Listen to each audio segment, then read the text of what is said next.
বিয়ে করেছেন জাতীয় নাগরিক কমিটির মুখ্য সংগঠক সারজিজ আলম।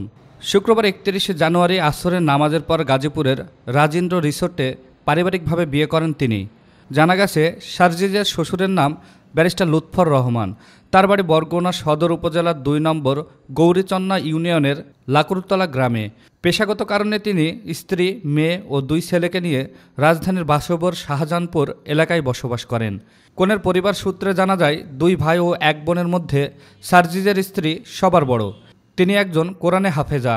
তবে তার নাম কিংবা ছবি সামাজিক যোগাযোগ মাধ্যম ফেসবুকে প্রকাশ করা হয়নি। সারজিজ আলম ২ জুলাই ১৯৯৮ সালে পঞ্চগড় জেলার আটোয়ারী উপজেলায় জন্মগ্রহণ করেন। তার বাবা আখতারুজ্জামান সাজু ও মা রোকেয়া বেগম। ২ ভাইয়ের মধ্যে সারজিজ বড়। তিনি ঢাকার বিএফ শাইন কলেজ থেকে এইচএসসি এবং ঢাকা বিশ্ববিদ্যালয়ের প্রাণিবিদ্যা বিভাগ থেকে অনার্স ও মাস্টার্স সম্পন্ন করেছেন। এছাড়াও তিনি বিভিন্ন পর্যায়ে বিতর্ক প্রতিযোগিতায় বিতার্কিক হিসাবে প্রতিনিধিত্ব করেছেন।